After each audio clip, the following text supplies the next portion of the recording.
Posto isto, vamos então a Lucas, capítulo 22.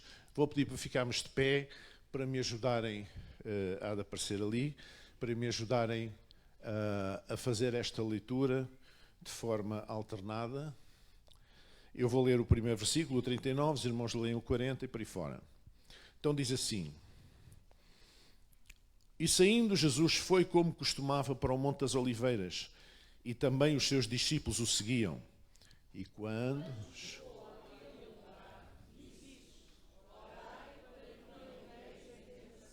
E apartou-se deles cerca de um tiro de pedra, e pondo-se de joelhos, orava, dizendo...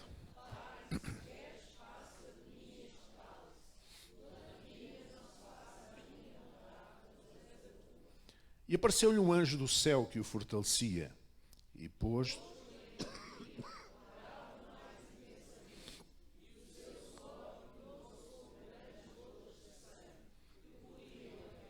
E agora todos. E levantando-se da oração, veio para os seus discípulos e achou-os dormindo de tristeza. Agora, antes de sentar, diga ao irmão que está ao seu lado: olha, vamos ouvir a palavra de Deus com muita atenção, tá bom?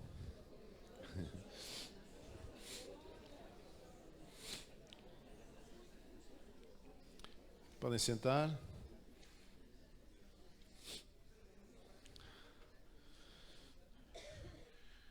O sangue de Jesus, para um cristão, é precioso.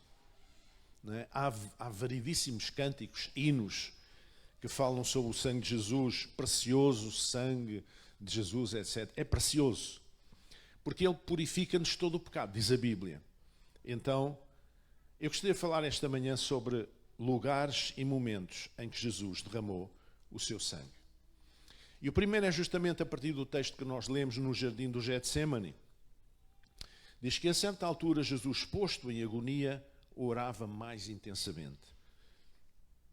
E o seu suor tornou-se como grandes gotas de sangue que corriam até ao chão. Desde que ele estava em agonia. Esta coisa de ter gotas de suor misturadas com sangue é um fenómeno que a medicina chama hematidrose. Ou seja, como é que acontece? É um fenómeno associado a momentos de maior pressão, tensão ou stress emocional muito intenso.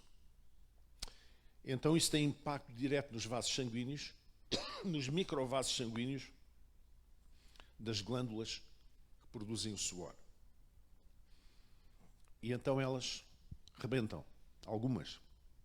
E daí sair o suor misturado com sangue. Peço desculpa. Isto não está completamente bom. Então foi isto que aconteceu com Jesus. Estava em agonia, diz lá a Escritura, e começou a escorrer gotas de suor da sua testa, misturadas com sangue. Então podemos dizer que esse momento representa o sofrimento no espírito, ou sofrimento espiritual. Repare que muitas pessoas pensam que Jesus morreu por causa do sofrimento físico. Não. Jesus começou a morrer a partir do Getsémani, por causa do sofrimento espiritual. Porquê o sofrimento espiritual? Porque ele estava a começar a suportar sobre si o peso dos pecados do mundo, o peso do pecado da humanidade, das ofensas contra Deus. Isso deve ter sido um peso horrível, tremendo, insuportável praticamente. E por isso ele estava em agonia. Então, foi aí que ele começou a morrer. Foi aí que ele começou a sua redenção por nós. Começou com um sacrifício espiritual. Sabem que nem sempre o sacrifício físico é o mais doloroso. Muitos de nós já temos passado por circunstâncias em que o sacrifício físico nem sempre é o mais doloroso. E o sacrifício espiritual é com certeza, foi com certeza, o mais difícil que Jesus suportou. Então as gotas de suor que corriam do seu rosto, e como o rosto simboliza a identidade, nós reconhecemos-nos pelo rosto, simboliza a identidade, através do sangue de Cristo nós temos a nossa identidade espiritual restaurada. Amém? temos a nossa identidade espiritual restaurada. O facto de Jesus ter derramado o seu sangue sobre o seu rosto significa que nós temos a nossa identidade espiritual restaurada. O segundo momento foi no palácio do governador Pilatos. Diz que Pilatos tomou-se sobre Jesus, então a Jesus, e o açoitou. Diz lá em João 19. Então, o açoitar Jesus não era um açoitar fofinho. Os chicotes naquela altura eram chicotes que tinham pontas de osso, pecados de osso. Rasgava as carnes. Aquele que era chicoteado ficava em carne viva, ficava febril, ficava doente, ficava com as costas num estado absolutamente lastimável. E então isto sim significa o sofrimento no corpo, o sofrimento físico. Não é? Ele foi chicoteado no palácio do governador. Ele derramou o seu sangue, agora não no rosto, mas nas costas, ao ser chicoteado de uma maneira injusta. Tenho aqui, obrigado. Obrigado. De uma maneira injusta, ele foi chicoteado, ele foi torturado. Isto chama-se tortura. Não é? Ele derramou o seu rosto, sofrimento físico. Então, quando nós sofremos fisicamente, especialmente quando o fazemos por causa do Evangelho, podemos inspirar-nos no sofrimento físico de Jesus naquela altura, naquele momento que nós estamos a falar. Vocês sabem que nos Estados Unidos, na altura em que havia escravos, os escravos foram da América, foram da África para as Américas, também para os Estados Unidos, e iam trabalhar no sul, nos estados do sul da América, onde havia grandes campos de algodão, era necessário muita mão de obra. Então os escravos eram uma mão de obra barata. E eles iam para lá e eles já não tinham esperança de ter liberdade, de serem libertados da sua condição de escravos. Os seus filhos nascidos lá eram escravos automaticamente. Não havia esperança de libertação nesta terra, nesta vida. Então eles projetavam na eternidade a sua libertação. Como é que eles fizeram isto? Primeiro, porque eles ouviram o Evangelho, conheceram a palavra de Deus, e ao conhecer a palavra de Deus, eles exerceram fé. E ao exercer fé, eles ouviram a palavra de Jesus garantindo vida eterna, prometendo a vida eterna. E então, através dos seus cânticos, da sua arte, os chamados espirituais negros, eles projetavam sempre a sua libertação depois da morte. Eles sofriam fisicamente, mas ainda assim eles tinham uma esperança depois da morte, estariam com Deus na eternidade. O terceiro lugar foi... Isto hoje não está a correr bem.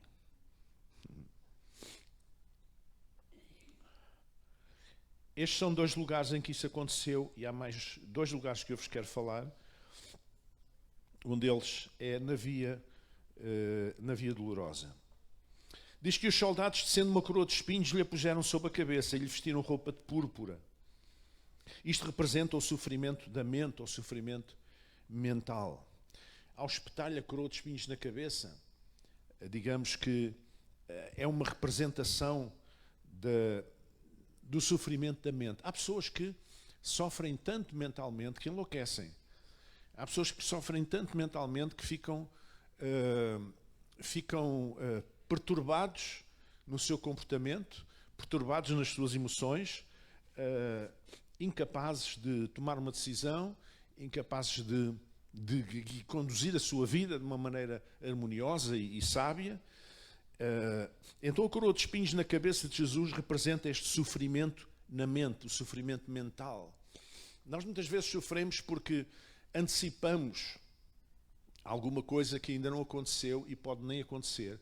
Estamos a sofrer por antecipação. É um sofrimento mental que depois se passa a outros aspectos emocionais também e às vezes até físicos. Quando nós sofremos mentalmente, por exemplo, quando somos injustiçados e nós não compreendemos o porquê. Porquê é que eu estou a ser injustiçado? Eu não merecia isto. Ouvimos muitas vezes as pessoas dizerem: eu não merecia isto, mas porquê isto? Porquê eu? Porquê a mim? Porquê é que isto me tinha que acontecer a mim? Este sofrimento mental, derivado da consciência de injustiça, pode ajudar-nos a inspirar em Jesus. E como os espinhos representam maldição, isso significa que através do poder do sangue de Cristo, toda a maldição lançada sobre a nossa vida será quebrada. Os espinhos representam maldição.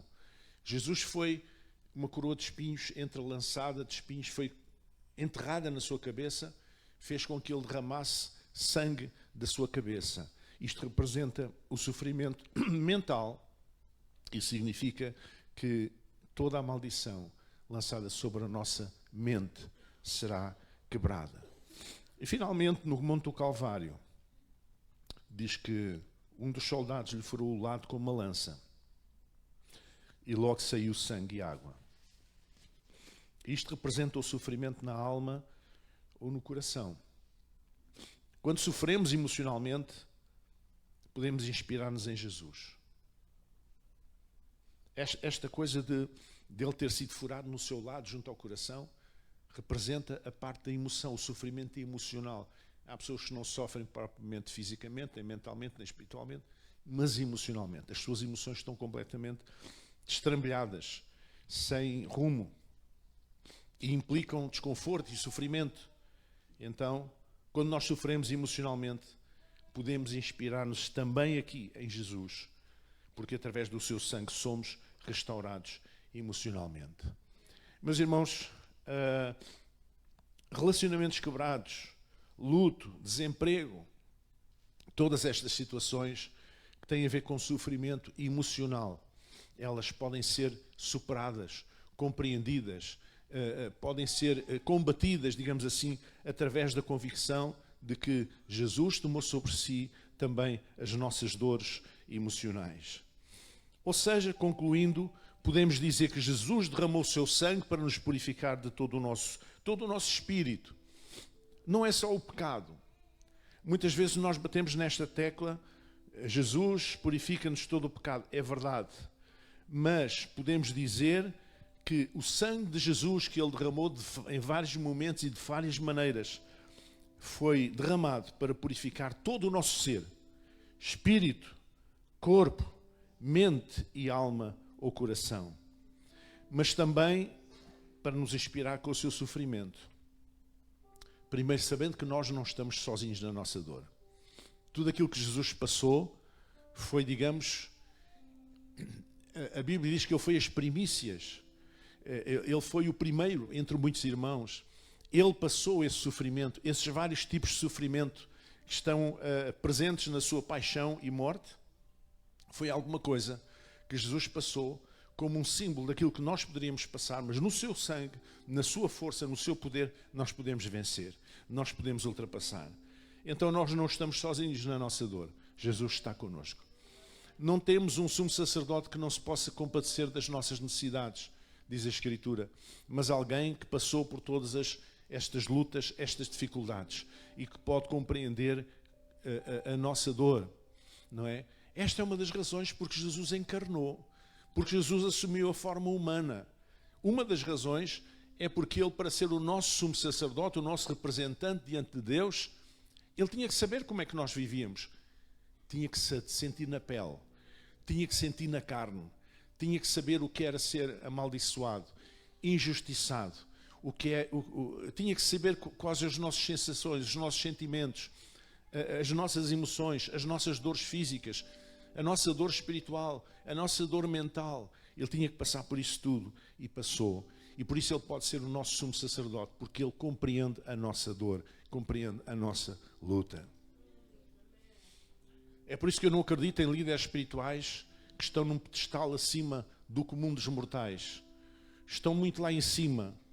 Parece que não vivem no dia a dia, não vivem as mesmas dores das pessoas do comum, dos fiéis, não têm as mesmas interações, não têm as mesmas contrariedades, não têm as mesmas lutas, estão num plano superior, como se fossem seres humanos de primeira, ou seres meio angélicos. Não, isso não existe.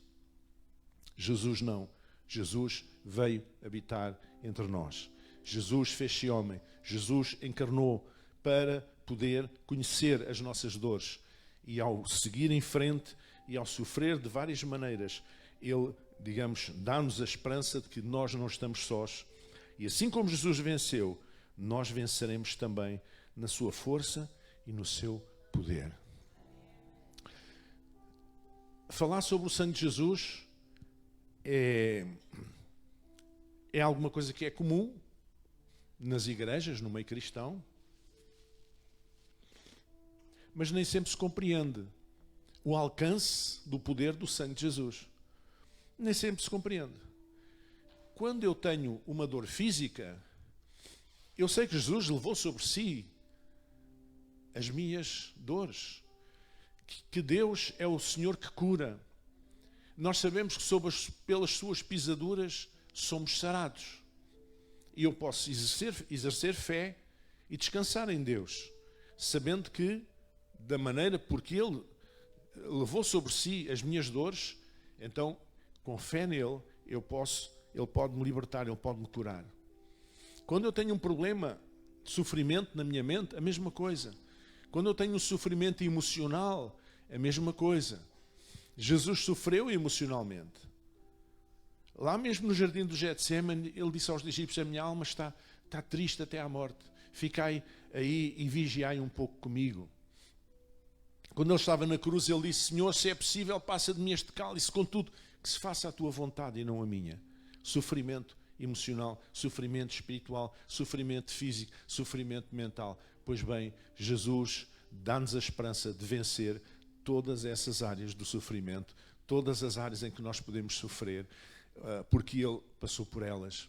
Ele é o nosso exemplo, Ele é a nossa inspiração. E quando dizemos que o sangue de Jesus nos purifica de todo o pecado, não estamos apenas a dizer que Jesus nos limpa dos nossos erros, das nossas falhas, da nossa desobediência a Deus.